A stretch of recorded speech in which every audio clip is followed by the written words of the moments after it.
హరే కృష్ణ. భగవద్గీత 2వ అధ్యాయం 63వ శ్లోకం. క్రోధాద్భవతి సమ్మోహ సమ్మోహత్ స్మృతి విభ్రమః స్మృతి భంశాత్ బుద్ధినాశో బుద్ధినాశాత్ ప్రణశ్యతి. కోపం వల్ల మోహం కలుగుతుంది, మోహం నుండి స్మృతి భ్రమ కలుగుతుంది, స్మృతి భ్రమించినప్పుడు బుద్ధి నశిస్తుంది, ఇక బుద్ధి నశించినప్పుడు మనిషి తిరిగి సంసార గర్తములో పడిపోతాడు. అంటే కోపం నుండి మోహం, మోహం నుండి స్మృతి భ్రంశ, తరువాత బుద్ధినాశనం, బుద్ధినాశనం నుండి పతనం అనే క్రమంలో మనిషి దిగజారుతాడు. ఒక వ్యక్తికి ఏదైనా వస్తువు లేదా పదవి కావాలనే బలమైన కోరిక కలిగింది. ఆ కోరిక నెరవేరకపోతే అతనిలో నిరాశ పెరుగుతుంది. ఆ నిరాశ క్రమంగా కోపంగా మారుతుంది. కోపం వచ్చినప్పుడు మనిషి ప్రశాంతంగా ఆలోచించలేడు. అదే సమ్మోహం. అంటే నిజమేదో తప్పేదో అనే వివేకం మందగిస్తుంది. కోపంలో ఉన్నప్పుడు చాలా మంది తర్వాత పశ్చాత్తాపపడే మాటలు మాట్లాడతారు, తప్పు నిర్ణయాలు తీసుకుంటారు. తర్వాత స్మృతి విభ్రమం అంటే కేవలం జ్ఞాపకశక్తి కాదు, మనం నేర్చుకున్న ధర్మం, విలువలు, జీవిత సూత్రాలు ఇలా కోపంలో ఉన్నప్పుడు మనం అన్నీ మర్చిపోతాం. దాని ఫలితమే బుద్ధి నాశనం. అంటే సరైన నిర్ణయం తీసుకునే శక్తి అది బలహీనపడ్డప్పుడు మనిషి తప్పుడు మార్గంలో నడుస్తాడు. ప్రణశ్యతి అంటే పతనం అవుతాడు. కృష్ణుడు చెప్తున్నది ఏంటంటే ఇంద్రియాలను నియంత్రించు, కోరికలకు బానిస కాకుండా ఉండు, కోపం వచ్చినప్పుడు వెంటనే స్పందించకు, మనస్సుని భగవంతునిపై నిలుపు. భౌతిక వస్తువులే బంధానికి కారణమని భావించి వాటిని కృత్రిమంగా త్యజించడానికి ప్రయత్నిస్తారు. వైరాగ్యాన్ని త్యాగంగా భావిస్తాడు. అందువల్ల వస్తువులను దూరంగా పెట్టాలని ప్రయత్నిస్తారు. కానీ నిజమైన వైరాగ్యం వస్తువులను విడిచిపెట్టడంలో కాదు, వాటిని కృష్ణ సేవకు అంకితం చేయడంలోనే ఉంది. సృష్టిలోని ప్రతిదీ భగవంతునిదే కాబట్టి దానిని సేవలో ఉపయోగించడం. కృష్ణ చైతన్యం గలవారు ప్రపంచంలోని ప్రతి దానిని కృష్ణునితో అనుసంధానం చేయడానికి ప్రయత్నిస్తారు. కృష్ణునితో సంబంధమున్న ప్రతి వస్తువును ఆసక్తి లేకుండా ఆయన సేవలో ఉపయోగించడమే నిజమైన వైరాగ్యం. భగవంతునిపై ఉన్నతమైన ఆసక్తి, ప్రేమ కలగనంత వరకు భౌతిక ఆసక్తులు పూర్తిగా తొలగవు. భౌతిక ఆసక్తిని బలవంతంగా అణిచివేయడం వైరాగ్యం కాదు, కృష్ణాసక్తితో దానిని అధిగమించడమే పరిపూర్ణ వైరాగ్యం.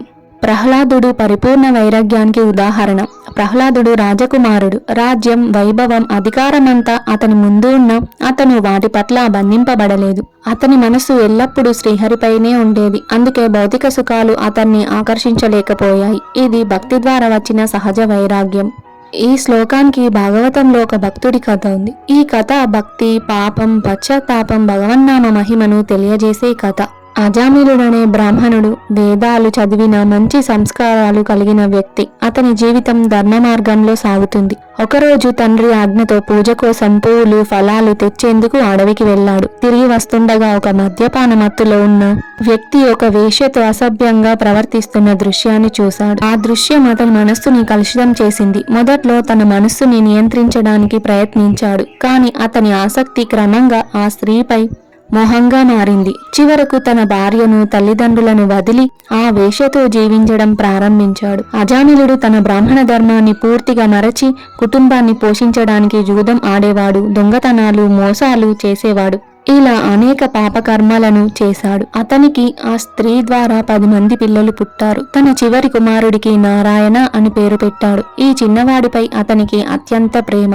రోజంతా నారాయణరా, నారాయణ తిను, నారాయణ ఇక్కడ కూర్చో అని ఎప్పుడు ఆ పేరునే పలుకుతుండేవాడు. కాలం గడిచింది. అజామిలుడు వృద్ధుడయ్యాడు. 88 సంవత్సరాల వయసులో మరణశయ్యపై పడ్డాడు. ఆ సమయంలో యమదూతలు అతనిని యమలోకానికి తీసుకెళ్లడానికి వచ్చారు. యమదూతలను చూసి భయపడిన అజామిలుడు తన చిన్న కుమారుడిని నారాయణ అని గట్టిగా అరిచాడు. అతను తన కుమారుడినే పిలిచాడు, కాని ఆ పేరు భగవంతుని దివ్యనామం కావడంతో వెంటనే విష్ణుదూతలు అక్కడ ప్రత్యక్షమయ్యారు. ఈ వ్యక్తి పాపి, ఇతన్ని యమలోకానికి తీసుకెళ్దాం అని యమదూతలు అన్నారు. అప్పుడు ఇతడు నారాయణ నామాన్ని ఉచ్చరించాడు. ఆ నామం అతని పాపాలన్నీ దహనం చేసింది. విష్ణుదూతలు యమదూతలను ఆపి ఈ వ్యక్తిని ఎందుకు తీసుకెళ్తున్నారు? ధర్మం, అధర్మం అంటే ఏమిటి? ఏ ఆధారంతో మీరు శిక్షిస్తారు అని అడిగారు. యమదూతలు ఇలా చెప్పారు: వేదాలు చెప్పినదే ధర్మం, వాటికి విరుద్ధమైనదే అధర్మం. అజామిలుడు భార్యను విడిచి తల్లిదండ్రులను నిర్లక్ష్యం చేశాడు. దొంగతనాలు, జూదం, మోసం చేశాడు. అందువల్ల అతను పాపి. ప్రతి కర్మకు ఫలం తప్పదు. కర్మ చేసిన వాడు దానిని ఫలాన్ని అనుభవించకుండా తప్పించుకోలేడు. అప్పుడు విష్ణుదూతలు, మీరు చెప్పిన కర్మ సిద్ధాంతం నిజమే, కాని అజామిలుడు నారాయణ అనే భగవన్నామాన్ని పలకడం వల్ల అతని పాపబంధం ఛేదించడం ప్రారంభమైంది. ఎలాగైతే అగ్నిని తెలిసి తాకినా తెలియక తాకినా అది కాలుస్తుందో, అలాగే భగవన్నామం కూడా తెలిసి పలికినా తెలియక పలికినా అది పవిత్రతను కలిగిస్తుంది.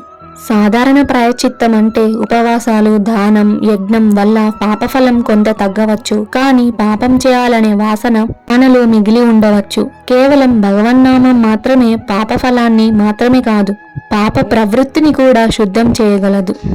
ఇప్పుడు ఇతనికి మారడానికి అవకాశం వచ్చింది కనుక ఇతన్ని వెంటనే నరకానికి తీసుకెళ్లడం ధర్మం కాదు అని విష్ణుదూతలు యమదూతలని ఆపారు. అప్పుడు యమదూతలు తిరిగి యమరాజు దగ్గరికి వెళ్లి, మీకంటే గొప్ప అధికారమున్నవారు ఎవరు? అప్పుడు యమధర్మరాజు వినయంగా, ఈ జగత్తుకు పరమాధిపతి శ్రీ మహావిష్ణువు. ఆయన శరణు పొందిన వారిని, భగవన్నామాన్ని ఆశ్రయించిన వారిని మీరు తాకకండి అని చెప్తారు. విష్ణుదూతలు యమదూతల మధ్య జరిగిన సంభాషణను అంతా విని అజామిలుడు తన జీవితం గురించి తీవ్రంగా పశ్చాత్తాపపడ్డాడు. అతనికి రెండవ అవకాశం వచ్చింది. నేను ఎంతటి పాప జీవితం గడిపాను, కాని భగవంతుడు నన్ను రక్షించాడు అని అతను ఇంటిని విడిచి గంగా తీరానికి వెళ్లి కొన్ని సంవత్సరాలు నిజమైన భక్తితో భగవంతునికి సేవ చేశాడు. చివరికి విష్ణుదూతలు వచ్చి అతనిని వైకుంఠానికి తీసుకెళ్లారు. అజామిలుడు మోక్షాన్ని పొందాడు. ఎందుకు ఇంత లోతైన వివరణ అంటే, మనం బాహ్యంగా నియమాలు పాటిస్తే సరిపోదు. అంతరంగంలో వైరాగ్యం, భగవదాశ్రయం బలంగా ఉండాలి. అజామిలుడు గొప్ప బ్రాహ్మణుడు, కాని ఒక్క సంఘటనతో తన జీవితం పతనమైంది. పతనం ఒక్క రోజులో జరగలేదు. తను చూడటం, చింతన, ఆసక్తి, కామం నుండి మోహం, ఇలా మోహం నుండి స్మృతి విభ్రమం, పతనం జరిగింది. అజామిలుడు వేదాలు చదివాడు, ధర్మం తెలుసు, కాని ఇంద్రియాసక్తి పెరిగిన తర్వాత ఇది తప్పు అని తెలిసినా ఆగలేకపోయాడు. ఇది బుద్ధినాశనం. అంటే తప్పులను కూడా సరైనదిగా భావిస్తాం. అజామిలుడు ఆ దృశ్యం చూసినప్పుడు అతని బుద్ధి తాత్కాలికం, నేను ఆత్మను, నా లక్ష్యం కృష్ణ ప్రేమ.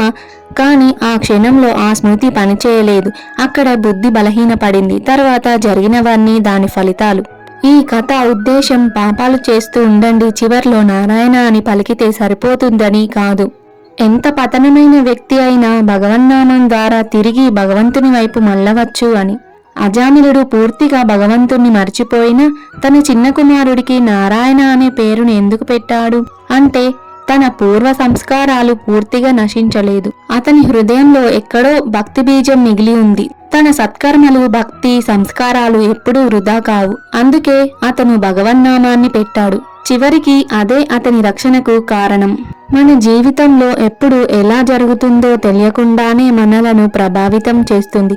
అయితే ఈ పతన చక్రాన్ని ఆపే అత్యంత శక్తివంతమైన మార్గం ఒకటుంది. అదే హరే కృష్ణ మహామంత్రం. ఈ మహామంత్రం మన హృదయంలో పేరుకుపోయిన అజ్ఞానాన్ని తొలగించి కృష్ణ స్మరణను మేల్కొల్పుతుంది. కృష్ణ స్మరణ బలపడినప్పుడు మోహం తగ్గితే స్మృతి విభ్రమం తొలగుతుంది. స్మృతి శుద్ధి అయినప్పుడు బుద్ధి ప్రకాశిస్తుంది. అప్పుడు జీవుడు తన అసలు స్వరూపాన్ని గుర్తించి భగవంతుని సేవలో స్థిరపడతాడు. ఈ మహామంత్రం హరే కృష్ణ కృష్ణ కృష్ణ హరే హరే, హరే రామ రామ రామ హరే హరే.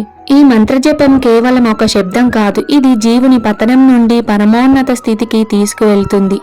కాబట్టి మనమందరం ప్రతిరోజు భక్తితో హరే కృష్ణ మహామంత్రాన్ని జపిస్తూ శ్రీకృష్ణుని స్మరణలో జీవిద్దాం. అదే మన జీవితానికి నిజమైన రక్షణ, శాంతి, విజయం. ఇలాంటి ఆధ్యాత్మిక లోతైన రహస్యాలను తెలుసుకోవాలనుకుంటే ఛానల్ని సబ్స్క్రైబ్ చేసి బెల్ ఐకాన్ని ప్రెస్ చేయండి. భగవద్గీత శ్లోకాల వివరణ, భాగవత కథలు, కృష్ణ భక్తి సందేశాలు మీకోసం అందిస్తున్నాం. Hare Krishna. All glories to Srila Prabhupada.